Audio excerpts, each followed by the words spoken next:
Los estudios al señor ministro de Gobierno, José de la Gasca. Vamos a analizar el punto de vista que tiene el Ejecutivo respecto de todas estas decisiones políticas últimas a través de decretos, acciones, decisiones que han mantenido en el debate público a los ecuatorianos. Señor ministro José de la Gasca, bienvenido a Ecuador Radio. Buenos días. Muy buenos días, Freddy. Encantado de estar aquí. Gracias, ministro. Entiendo que escuchó la entrevista precedente con Karen Sichel, una conocida jurisconsulta, académica, analista política, que se alinea con los abogados que piensan que el presidente obligatoriamente tuvo que pedir licencia en su condición de candidato a la reelección, tomando en cuenta inclusive la sentencia de la Corte Constitucional del año 2010. Así que queremos escuchar los argumentos que tiene usted y enseguida vamos a desglosar también el decreto con el que amanecimos hoy, en el que está encargando la Presidencia de la República entre este jueves y el domingo de esta semana a la señora vicepresidente Cynthia Gelibert, que reemplaza a la vicepresidente titular Verónica Abad. Bienvenido nuevamente, ministro. Encantado, Freddy. Sí, en efecto, estaba escuchando a la panelista que me antecedió en la palabra y en efecto creo que la premura del decreto ejecutivo no le ha permitido hacer un análisis un poco más extenso del tema, pero sí me preocupa que, que los constitucionalistas no le estén dando el peso jurídico que tiene la resolución del 2010 de la sentencia interpretativa de la Corte Constitucional, porque esa es la base de todo lo que está sucediendo. Aquí a mí me parece injusto pretender endilgarle al presidente de la República la responsabilidad de no cumplir con la ley o no cumplir con la Constitución en el escenario actual de tener un presidente optando por una candidatura presidencial por un nuevo periodo regular hacia la presidencia de la República. Y eso es clave porque esta sentencia es la que zanja definitivamente que en este caso no existe una reelección. Y no lo existe para ninguno de los efectos. No lo existe solamente, como dicen, para los temas de cómputo, no. Inclusive la Corte habla de otros efectos que tampoco podrían suceder por el tema de que se deba de interpretar forzosamente que no se está ante un escenario de reelección para los mandatarios o las personas que accedan a cargos públicos de elección popular después de una realidad jurídica como la muerte cruzada, es decir, la aplicación del 148. Por ejemplo, que no puede haber una segunda muerte cruzada. Lo dice expresamente en este periodo que está llevando a cabo Daniel Noboa. Correcto. Okay. Más allá del cómputo. Pero además la sentencia habla y a las claras lo dice expresamente, y hasta lo puedo citar. Dice una parte que la sentencia debe entenderse y dice: las reglas operan dentro de un esquema del todo o nada. Si los hechos previstos en una norma se confirman, o bien la norma regla es válida y por lo tanto el resultado que prevé la misma debe ser aplicado como una consecuencia lógica, o bien es inválida y por lo tanto no presenta ninguna consecuencia para el caso. Lo que quiere decir ¿es merengue o no es merengue? Si es reelección, apliquemos todos los efectos de reelección. Y entonces, como he dicho antes, digámosles a todos los candidatos a la Asamblea que están en este momento optando por una curul y presentaron su candidatura, pero que ya tienen un periodo previo y tienen además, que se interrumpió por la muerte cruzada, y tienen además el periodo de las elecciones anticipadas, que este no sería su segundo periodo bajo ese concepto, sino que sería su tercer periodo, con lo cual estarían impedidos siquiera de haber presentado su candidatura. Y eso tiene consecuencias muchísimo más graves. Eso es cómputo. Para empezar, pero también, entonces pongámoslo para allá, y también no podemos decir que esto tiene que ver con la campaña, como dice la regla del artículo 93, porque esa es una norma posterior. El artículo 93, y eso quiero que se sepa y que se entienda, porque aquí me parece que hay personas que toman muy a la ligera el análisis y no dicen las cosas como son, ni la realidad histórica de lo que pasa con el artículo 93. El artículo 93 en efecto establece, a través de una reforma de ley, el mal llamado Código de la Democracia, esta ley electoral, dice, y leo: los dignatarios que opten por la reelección inmediata al mismo cargo deberán hacer uso de la licencia sin remuneración desde el inicio de la campaña electoral.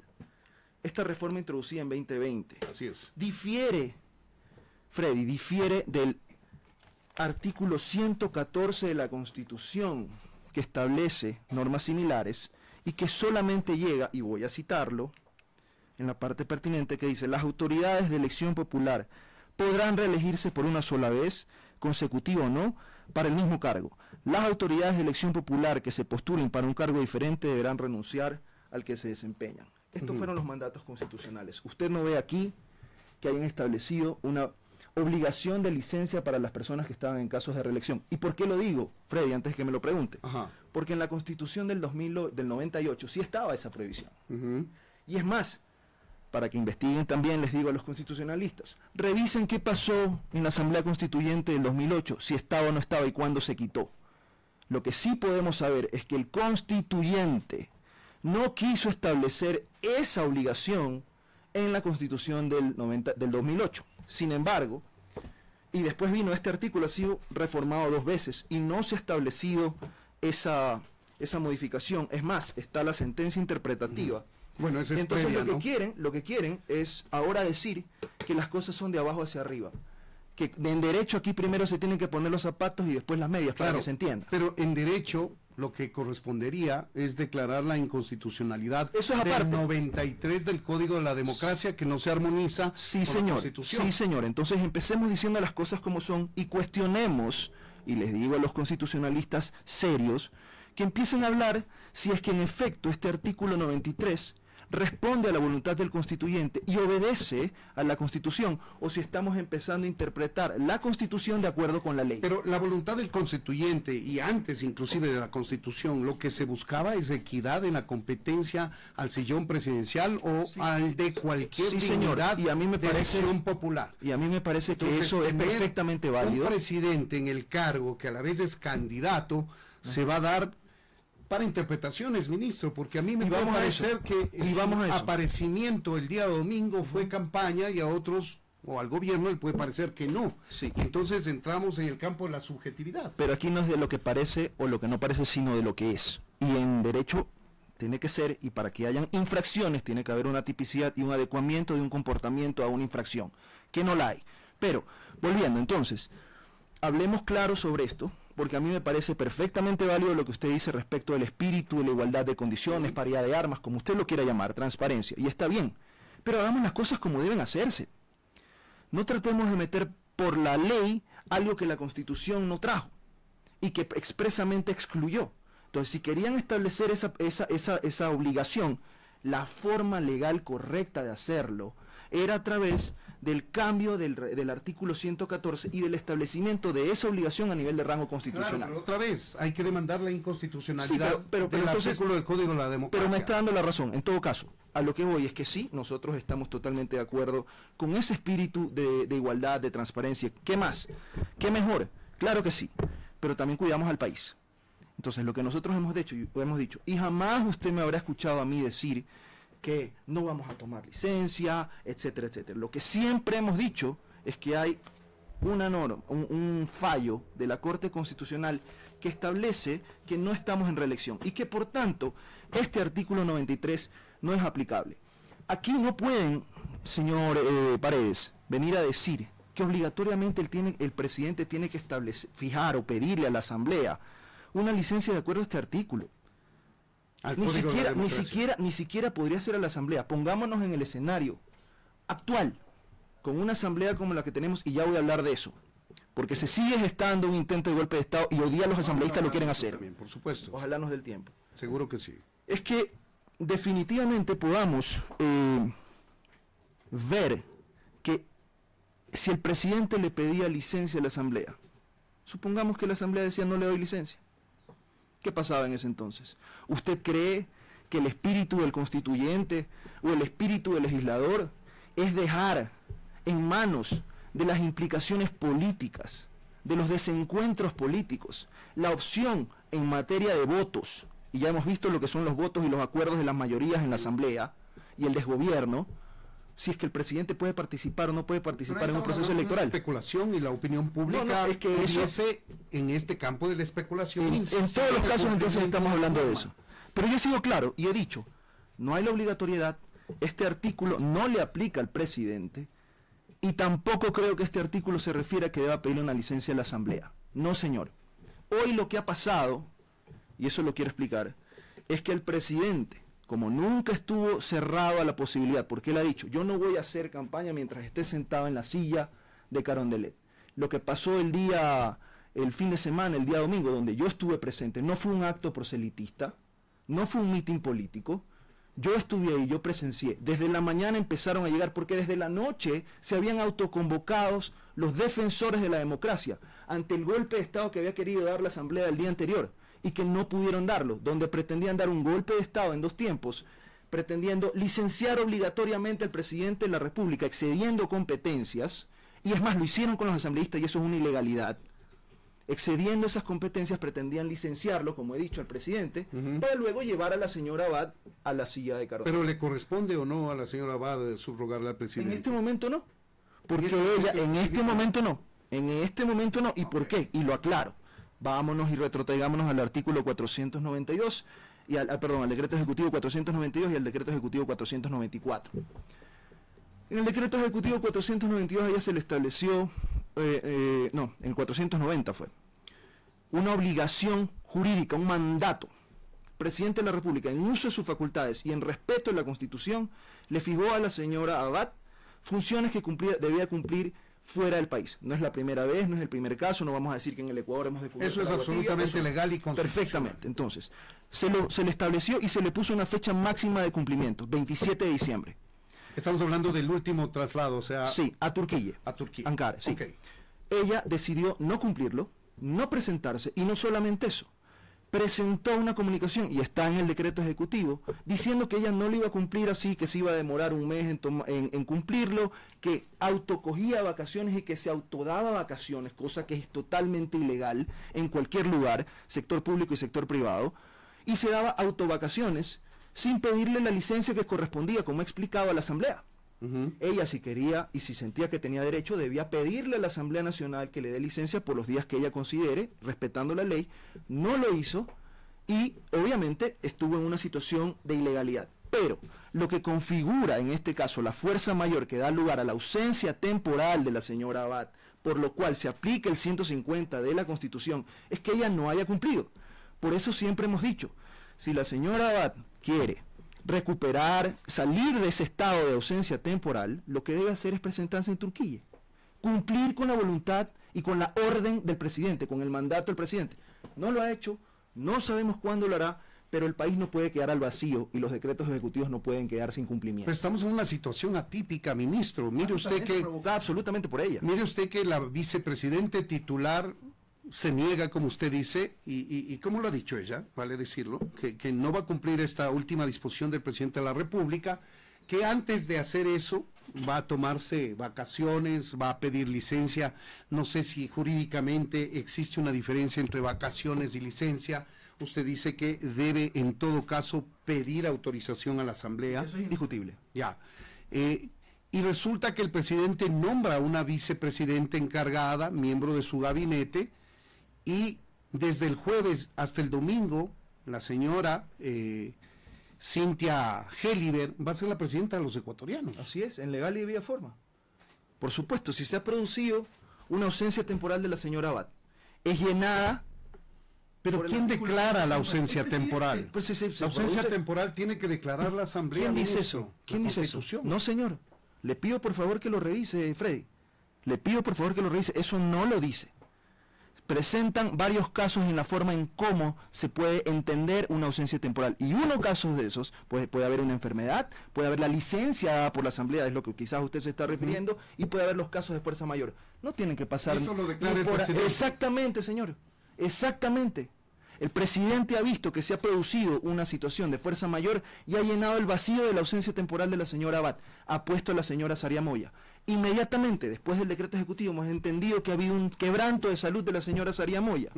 Ahora, por enfermedad que le impide ejecutar el cargo, designa a la señora Cynthia Gelliver. Y hoy, el presidente ha decidido, por casos de fuerza mayor, y esta es la parte que debemos estar discutiendo, porque a partir del día domingo, donde han venido a denunciar algunas personas para tratar de figurar en medios y hacer presencia, se han convertido en verdaderos denunciólogos, han venido a decir y han pretendido engañar a la opinión pública de lo que ha habido el día domingo, del respaldo multitudinario que ha habido de personas que están defendiendo la democracia y un proyecto político, tildarlo como inicio de campaña, tildarlo como mitin político y otras cosas. Y había una reacción por parte del Consejo Nacional Electoral, y la tengo aquí en mi mano, y usted ha visto que ha habido un pronunciamiento, un comunicado en el que dice: como máxima autoridad electoral, recuerda a las y los servidores públicos en ejercicio de sus funciones la prohibición de inducir al voto a una determinada preferencia electoral, promover aportes económicos hacia una candidatura u organización política y usar o permitir la utilización de recursos públicos para dichos fines, entre otras cosas. El presidente, en el sentido democrático y viendo hacia dónde quieren llevar las cosas, respetuoso inclusive del órgano electoral, ha dicho: ok, cualquier cosa que yo haga, hasta respirar, se va a entender como campaña. No puede ser. Eso fue un acto de gobierno. Eso es lo que yo quería decirlo, porque lo está admitiendo en uno de los considerandos, a mi juicio, en el fundamental del decreto con el que amaneció el país esta mañana, que es el número 500. Sí, y si le puede dar lectura, por favor. Que habla de la percepción, precisamente. Vuelvo a leerlo, en este informativo tuvimos la primicia de comunicar al país esta decisión del presidente. Ojalá no nos estemos pasando de tiempo, pero creo que vale la pena, no hay desperdicio. Nosotros tenemos tiempo disponible, ministro. Esperamos por su tiempo más que por el nuestro. Hemos previsto la posibilidad de conversar, porque hay muchos temas que ir desglosando y analizando. Voy a leer la parte fundamental del decreto con el que amaneció el país esta mañana, en el considerando fundamental, que dice que ante la ambigüedad del pronunciamiento del ente electoral y dados los inconmensurables supuestos que pueden aparecer por la percepción de cada ciudadano sobre los actos que realiza el presidente de la República, siendo por tanto imprevisible e irresistible que el ejercicio de las funciones y atribuciones del presidente de la República en cualquier evento público se confunda con un acto proselitista y de paso a denuncias por una infracción electoral, circunstancia de fuerza mayor que impide ejercer las funciones de presidente de la República, por lo que resulta necesario para garantizar los principios de transparencia, equidad y seguridad jurídica, así como cumplir con un uso adecuado de los recursos públicos de forma voluntaria, se separen y se diferencien los periodos en los que el presidente de la República ejerce sus funciones como tal y los momentos en los que se ausenta temporalmente del cargo para realizar actividades proselitistas. Así es. Qué claridad en esto, y sobre todo cómo refleja el espíritu democrático de transparencia y de respeto a los principios que quisieron introducir a través de una reforma que yo considero personalmente que es inconstitucional, pero que entendemos que la ciudadanía, y sobre todo ahora el órgano electoral, ha mencionado. A la primera reacción del órgano electoral, el presidente dice: ok, si es que aquí todo lo que hago se va a confundir como un acto proselitista de hacer campaña, que no lo es, y van a venir a decir que entonces estamos beneficiándonos de los recursos públicos y estamos utilizando los espacios públicos para la promoción de candidaturas y las infracciones electorales establecidas en el mal llamado Código de la Democracia, entonces se ha producido una situación de fuerza mayor que yo no me puedo resistir. Para evitar esta situación, en el ambiente democrático, el presidente dice: se ha producido un caso de ausencia temporal por fuerza mayor, debo encargar la presidencia a la señora Cynthia Yeliberg. Y eso es lo que ha realizado el decreto ejecutivo. Además, el decreto ejecutivo, como usted ve y lo dice a las claras, dice: mientras dure la ausencia temporal, el presidente de la República, Daniel Noboa, no utilizará ningún recurso público ni recibirá remuneración alguna.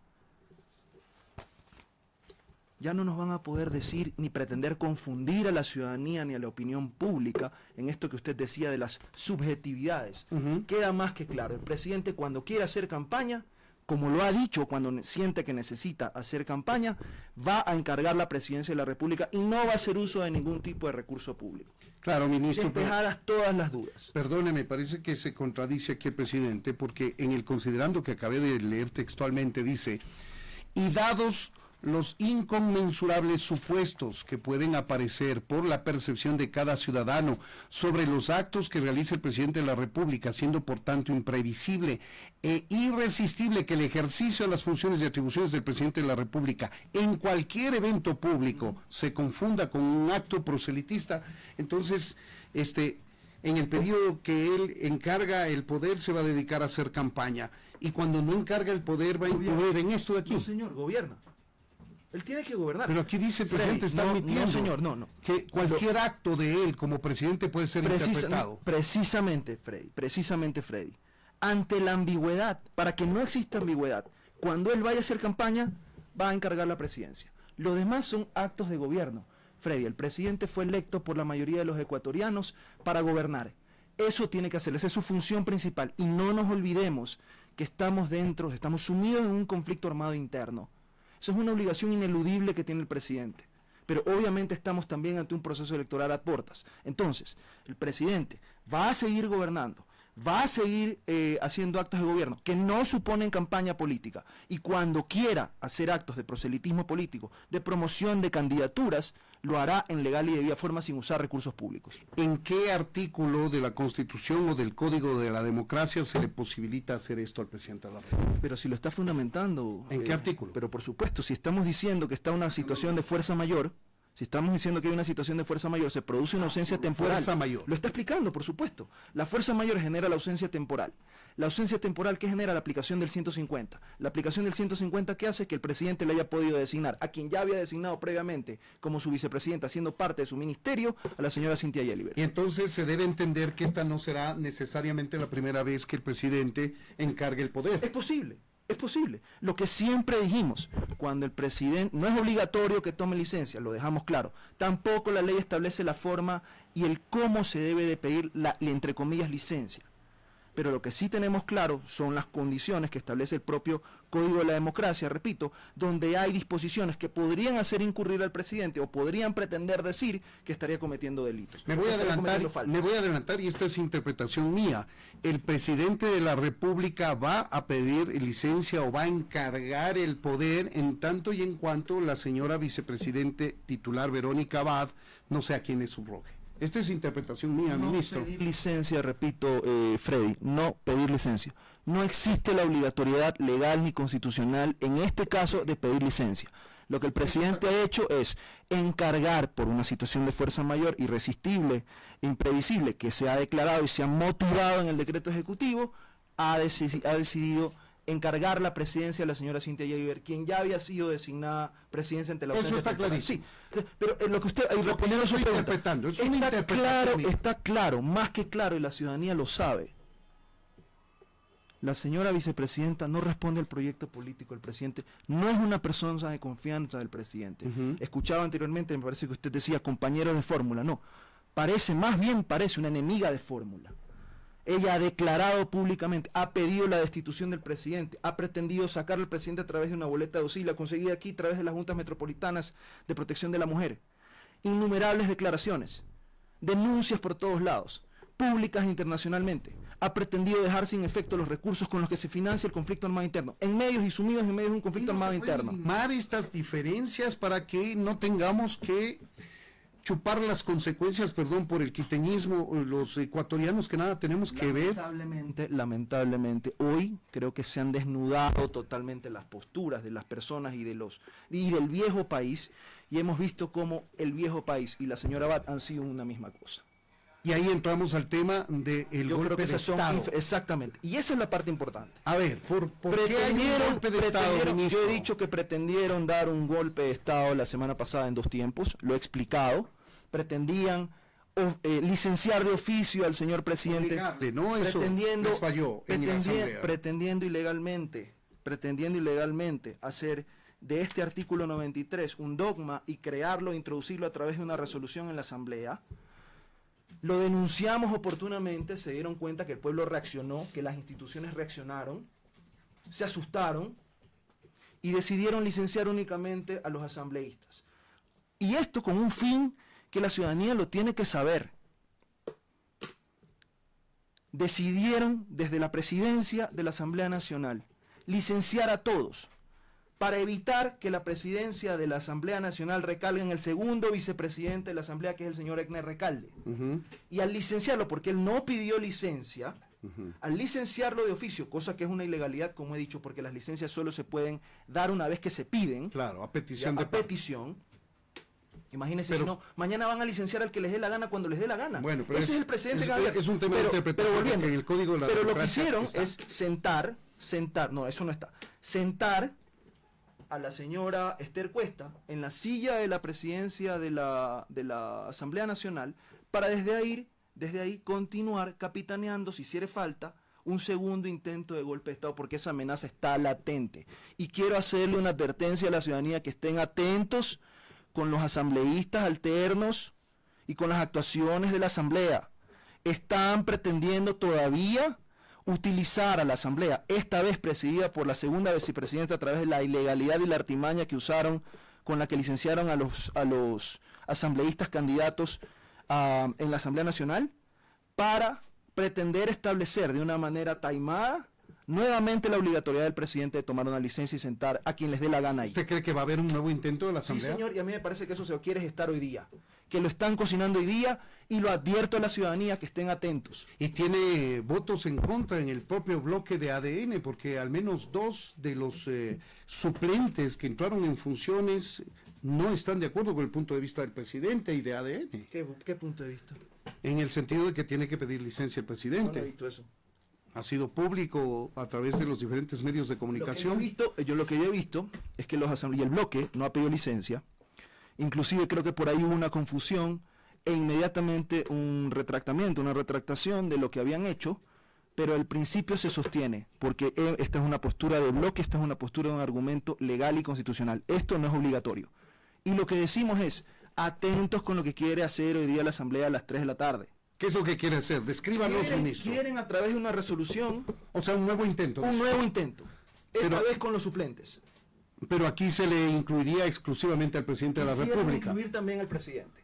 Pretenderían, y esto también viene de la mano... La resolución está aprobada que le obligaron a los asambleístas a pedir licencia. Pero ahora quieren, a modo de incumplimiento, de que verificar el cumplimiento o incumplimiento de esa resolución, meter por las tranqueras también al presidente de la República sobre la base... Ya tendrían los votos para aprobarlo, dice usted, probablemente. Probablemente, y yo espero que no se presten a ese juego, y con la bulla del día de ayer de los denunciólogos, repito, que han pretendido tener sus 5 minutos de fama, de decir tal o cual cosa, que lo que están haciendo... Se refiere a los candidatos presidenciales. A los que han presentado denuncias, aprovechando esta coyuntura, repito, donde quieren pretender forzar las cosas que en derecho no corresponden. Pero es importante decirlo. Entonces, una vez que tienen eso, vea usted la postura de una de las consejeras del Consejo Nacional Electoral.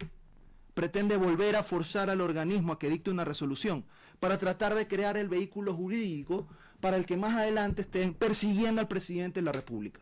Eso es lo que quieren. Están todos concertados. Y usted ve cómo, a pesar de que ya se pronunciaron y fuera de las competencias, pretenden hacerle al Consejo Nacional Electoral. Eso es lo preocupante. Ese concierto. Entonces, para que ya no existan, para que no tengan estas excusas, para que no tengan estos pretextos, aquí está el encargo. ¿Qué más clara voluntad del presidente de decir, me aparto los días que voy a hacer campaña, encargo la presidencia, y ahora sí voy a hacer campaña, y ahora sí vamos a ver al candidato? De jueves a domingo de esta semana, y probablemente, si es que el presidente así lo considera, puede hacerlo en una segunda, tercera ocasión dentro del periodo de campaña. Jurídicamente nada se lo impide, y está en todo su derecho. Ahora, ¿qué va a pasar con la vicepresidente Abad? Eso tiene que preguntárselo a ella. El decreto ejecutivo es clarísimo, y los decretos ejecutivos previos, el 494 y el 492, son previos. Ella está además en una situación muy grave de incumplimiento de órdenes legítimas, y eso ya está en la Fiscalía. Por no haber llegado el 27 de diciembre a Ankara. Además, que ese video por ahí que vi, donde invocaba un alzamiento, donde tenía un alzamiento. Donde decía que iba a asumir la presidencia de la República. Creo que eso tiene consecuencias legales muy graves. ¿Y van ustedes a denunciar eso? Mire, nosotros no queremos, la ciudadanía ya está cansada de esta telenovela, perdóneme que lo explique así, provocada por la señora Abad. Lo que nosotros queremos es gobernar un país sumido en un conflicto armado interno, ofrecer respuestas, ofrecer soluciones. Ya resolvimos el problema de la crisis eléctrica, se cumplió con la palabra del presidente de la República, en lo social, en todo. Tenemos problemas todavía de inseguridad, estamos nosotros abocados a resolver esos problemas, pero lamentablemente en este vínculo indisoluble, en este matrimonio indisoluble entre crimen organizado y mafias políticas del viejo país que están detrás respaldándola, vemos nosotros cómo se activan los nichos de violencia y demás. Nada de eso es coincidencia por acaso. Y nosotros estamos ahí pagando deuda social, como pasó con lo del IES, y tantas otras cosas. Pero nada de eso es en este momento relevante, porque lo único que es relevante para el viejo país es tratar de generar dos cosas. El ambiente de desgobernanza, por un lado, provocado por este tipo de incidentes, por ellos mismos, y por otro lado, y lo que es más grave, tirar esa nube, esa cortina de humo, esa nube negra en contra de las Fuerzas Armadas para que se levante el conflicto armado interno y vuelvan otra vez las mafias narcocriminales a tomarse las calles y a explotar este país en violencia y a convertirnos en el narcoestado con el que nos venden de afuera por el país que nos dejaron. Quiero hablar también del tema de la violencia, de la inseguridad, pero terminemos de explicar desde el punto de vista político del Ejecutivo la configuración de este golpe de Estado que ha venido denunciando el gobierno. Bueno, creo que es simple. Otro matrimonio político indisoluble, Abad-correísmo, Abad-viejo país. Se usan mutuamente, son dos brazos de un mismo cuerpo, como lo he dicho antes, y a conveniencia del uno y el otro empujan a este tipo de actos de gobierno y estos intentos golpistas. Lo que pretendían, y hoy entiendo que siguen pretendiendo, es buscar licenciar de oficio al presidente. Licenciar de oficio al presidente para sentar a la señora Abad en la presidencia. Ya no pueden, jurídicamente no pueden, están impedidos eso por un montón de razones, incluso por el decreto ejecutivo de hoy. Pero el intento, la intentona golpista la siguen teniendo, y eso tiene que la ciudadanía saberlo, y tenemos que invocar a la ciudadanía para que esté en pie de lucha en favor de la democracia. Lo que quiere entonces la Asamblea es sentar en la presidencia de la República a Verónica Abad, sí o sí. O al que les dé la gana. Porque no me extrañaría que pretendiesen forzar una situación de ausencia permanente para sentar a la señora vicepresidenta que hoy tienen o a la que tenían antes en la Asamblea Nacional y seguir generando el caos. El país no resiste más situaciones de ingobernabilidad. Por favor, señores, piensen en el país, piensen en la imagen internacional, piensen en el conflicto que estamos librando con los grupos narcoterroristas. Y en esto también les hablo a los aliados de los partidos políticos que se están prestando para esto. Ministro, hablemos del tema de la inseguridad, el terrible, lamentable desenlace del asesinato de estos 4 niños y adolescentes en las Malvinas, en Guayaquil, el encauzamiento de este tema como una desaparición forzada, la prisión preventiva para 16 uniformados de la FAE que participaron en ese operativo y claro, la apelación de Fuerzas Armadas a la imputación del presunto delito de desaparición forzada. ¿Cómo lo van a enfrentar a este tema, ministro? Bueno, ¿cómo lo vamos a enfrentar? Nosotros, lo primero que decimos es nuestra solidaridad con las familias. Este es un tema delicado para el país. Lo primero, lo humano, lo social. El país creo que está de luto por lo que ha sucedido. Y usted lo ha calificado bien, por el asesinato de los 4 niños. Yo reitero mi solidaridad con la familia, mi nota de pesar, pero el país lo que necesita es verdad. Y lo que nosotros hemos hecho para que el país tenga esa verdad es tener la política de transparencia, de justicia y de cero impunidad. No estamos encubriendo a nadie. Las disposiciones a todos los mandos, empezando por el presidente de la República, ha sido que se haga lo que se tenga que hacer, que se investigue y que respondan por todo lo que se tenga que responder, respetando el debido proceso, respetando la presunción de inocencia, pero que se responda. Y ahí está, colaboraron con la justicia, y la justicia cuando se colabora o cuando puede avanzar, avanza. Inmediatamente hubo la formulación de cargos por delito de desaparición forzada.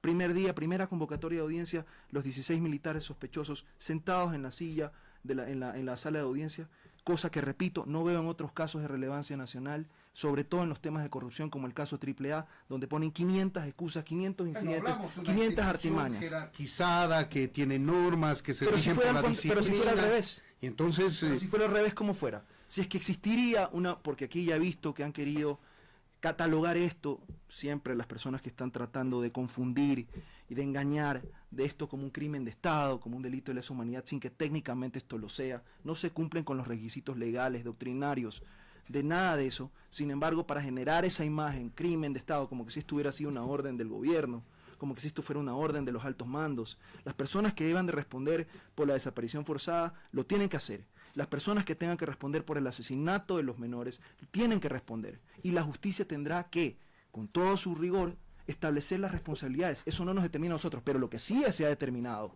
es que aquí no hay encubrimiento ni impunidad y nada que tenga que ver con eso. Permítame una interpretación, ministro, esta es mía personal, obviamente. Creo que se incumplieron los procedimientos en la detención de los menores, luego dejarlos libres, no entregar a los padres en un caso o en la policía para que se siga el curso normal. Lo hicieron, les detuvieron en un cantón, les liberaron en otro cantón, no informaron oportunamente de ese procedimiento porque a juicio de los uniformados, si no hubo una detención no había que informar, pero por mala fortuna, por coincidencia, por lo que fuese, esos mismos niños y adolescentes que fueron detenidos desaparecieron y luego se confirmó la dolorosa noticia de que fueron asesinados e incinerados. Lo que no se ha confirmado es ¿a manos de quién? Ese es el punto fundamental y en derecho hay que probarlo. Claro que sí, usted comparte y me alegra que podamos ya, con un poco más de tiempo, viendo un poco más las cosas, ya en este momento con una formulación de cargos hecha por Fiscalía, ya no estando en una fase de reserva, sí, en efecto, tal como usted relata los hechos, yo no tengo conocimiento del proceso, pero obviamente conozco las situaciones. A mí me parece que había unas actuaciones irregulares en lo administrativo, en lo militar. Los procedimientos no fueron los legalmente establecidos, eso para mí es innegable, pero ellos están sometidos a procesos administrativos castrenses y a la justicia penal, y son esos órganos los que tienen que hablar con total independencia y respetarse el debido proceso. Pero en lo que yo veo, definitivamente, y eso es lo que nosotros hemos dicho, no puede haber impunidad, no puede haber incumplimiento, tiene que colaborarse y tiene que haber responsabilidad. Pero de ahí a endilgarles a los señores, sin pruebas, que fueron ellos los que los desaparecieron y que fueron ellos los que los mataron, los asesinaron, es una cosa muy distinta. Y en eso yo sí quiero ser muy respetuoso de que sea la justicia la que lo diga, porque cuidado, aquí hay un rompimiento del curso causal y hay otras personas, quién sabe con qué fines, y no descarto ninguno, que hayan llegado hasta esos extremos de asesinar a 4 niños. Claro, esa es la herida que nos duele. Yo no soy abogado, ministro, pero me parece que le llaman la causa basal, el hecho de que los niños hayan sido transportados desde el Cantón Guayaquil al Cantón Naranjal, y en el Cantón Naranjal se produce su desaparición, sin tomar en cuenta todo este procedimiento que ya lo hemos relatado. La causa basal de esta desgracia, de esta tragedia, estuvo marcada por la detención de los militares. Yo no he escuchado ese concepto de causa basal, que francamente... No, yo no soy abogado, le digo, yo quiero tratar de entender de alguna manera el tema. Yo entiendo, quizás nos tomaría un poco más de tiempo hacer una explicación más técnica en rigor en derecho penal, pero le voy a poner un ejemplo para que la ciudadanía lo vea, para que no podamos hacer y tejer conjeturas tan fácilmente. ¿Qué pasaría? Y solo lo estoy tomando como un ejemplo. Si yo en este momento me pierdo la paciencia, pierdo la cordura y me levanto y en un arrebato le doy un golpe y lo lesiono. Y usted tiene que en ese momento trasladarse a un hospital. ¿Qué pasaría si durante el transcurso al hospital ocurre que hay un asalto al vehículo donde usted está y lo matan? Ese es el ejemplo que grafica lo que yo quiero decir. Hay un rompimiento del curso causal, alguien hablará de concausa y demás, que no necesariamente va a hacer que se le atribuya a usted una causalidad, pero fuera de la causalidad, porque la causa de la causa es causa de lo causado, y esto probablemente no se va a entender, pero esas teorías ya se superaron, y por eso es que hay imputación objetiva y hay otras teorías que permiten establecer en la base del injusto si es que hay o no forma de establecer un nexo causal entre la conducta y el resultado, más allá de la parte subjetiva de la voluntad, si la conducta fue dolosa o culposa. En este caso, todo eso tiene que analizar la Fiscalía. Todo eso tiene que analizar la Fiscalía. Y a mí me parece que no podemos anticipar, porque esa es la narrativa que pretenden plantar. Y a mí sí me preocupó y me llamó mucho la atención, mucha suspicacia, mucha sospecha, ver un pativideo preparado con algún tiempo, como a suerte de campaña disruptiva, por el cual los grupos políticos que están primando, que están terciando para las elecciones legislativas en ese lugar, en ese distrito, en el distrito, me parece que es el distrito 1, en Malvinas, estén preparando todo este concierto de la imagen. ¿Para qué? Para, repito, tirar una nube, una cortina de humo sobre las Fuerzas Armadas y pretender debilitar la lucha que se tiene, poner en una misma balanza, como he dicho, a Fuerzas Armadas y a grupos de delincuencia organizado.